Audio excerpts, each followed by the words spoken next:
पहली बात तो हाई कोर्ट को अपने यहाँ टाइम शेड्यूल मंगाना पड़े और कंटेम्प्ट में मंगाना पड़े, ये पूरी तरीके से सरकार की विफलता है।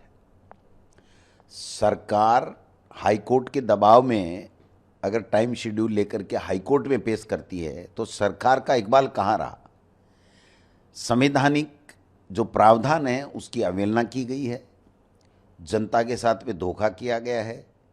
जानबूझ करके सब पता था सरकार को, कानून पढ़ा हुआ है सरकार का, इन्हीं के बनाए हुए हैं कि आप 5 साल के अंदर अंदर जो भी आपको करना है, चाहे ओबीसी का सर्वे कराना है, चाहे आपको डिलिमिटेशन कराना है, जो काम करना 5 साल के अंदर करोगे। इन्होंने 5 साल में नहीं किया, जानबूझ करके 1.5 साल तक प्रशासक रखे।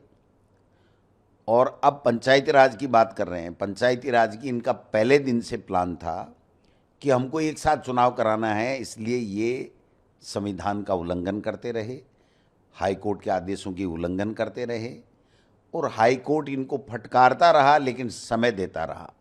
हमें इस बात की भी आपत्ति है, ठीक है, हम स्वीकार करेंगे फैसला माननीय उच्च न्यायालय का, लेकिन हमें इस बात की भी आपत्ति है कि माननीय उच्च न्यायालय ने कंटेम्प्ट ऑफ कोर्ट जो किया इन्होंने, सरकार ने, उसके ऊपर क्या फैसला दिया। महत्वपूर्ण बात यह है, ये नहीं है कि इन्होंने टाइम शेड्यूल ले लिया, ये तो देना ही था, ये तो नवंबर पहले पहले इनको करना ही था।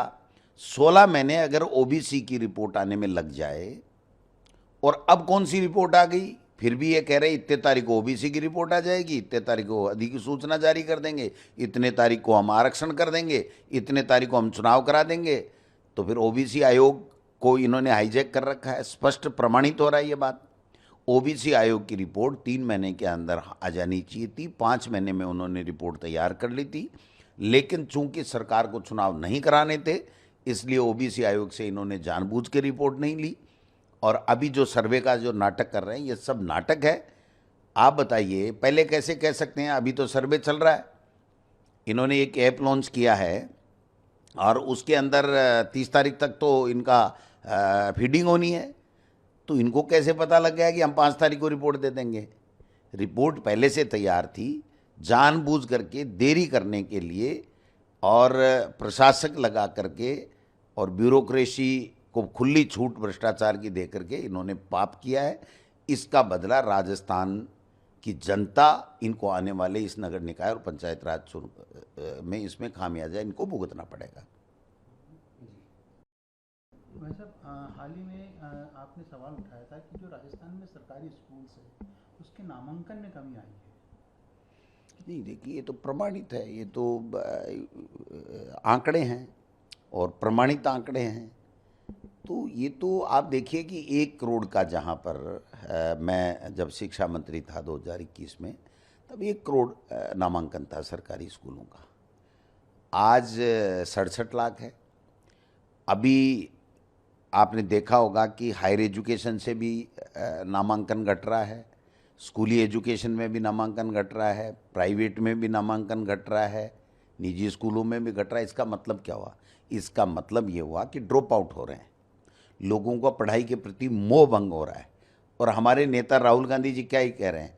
वो यही तो कह रहे हैं कि एजुकेशन सिस्टम है ये बेरोजगारी पैदा कर रहा है, आत्महत्याएं के लिए लोगों को, बच्चों को मजबूर कर रहा है और गरीब का घर बिकवा रहा है। इसको ठीक करने की आवश्यकता है। जो छात्रों की गूंज नाम से जो राहुल गांधी जी चर्चा पूरे देश में युवाओं से कर रहे हैं, तो ये प्रमाणित हो रहा है। और आज आपने देखा होगा दिल्ली में कैसे युवा सरकार के खिलाफ लाखों की संख्या में आ गए। तो आप समझिए ना कि इनके झूठे वादों से लोग तंग आ गए अब, और ये पूरी तरीके से डबल इंजन की सरकार फैल हो चुकी है। यहाँ भी आपको देखने का मिलेगा कि जिन नौकरियों के वादे किए थे, जिन एग्ज़ाम्स के इन्होंने वादे किए थे, जो पेपर लीक नहीं होने के जो दावे बड़े बड़े प्रधानमंत्री जी और बीजेपी के लोग, वो सारे हवा हवाई हो गए। आप नीट का पेपर लीक हुआ और 24, 25, 26 तीनों हो गए और कोई जिम्मेदारी लेने वाला नहीं है। तो मैं समझता हूँ कि देश के लोग जाएं तो कहाँ जाएं। मूल रूप से बात यही है कि ये पूरी तरीके से सरकार जन विरोधी सरकार है, हिटलरशाही की सरकार है। संवैधानिक संस्थाओं का दुरुपयोग करने वाली सरकार है, घमंड में चूर है सरकार, चूर है। और इसका खामियाजा आने वाले नगर निकाय पंचायत राज में राजस्थान में भुगतना पड़ेगा। 2028 में इनका सूपड़ा साफ होगा, कांग्रेस की सरकार बनेगी और 2029 में एनडीए का पता ही नहीं चलेगा। अब की बार तो ये 241 बीजेपी की आ गई, अब तो 125 भी नहीं पहुंचने वाली है।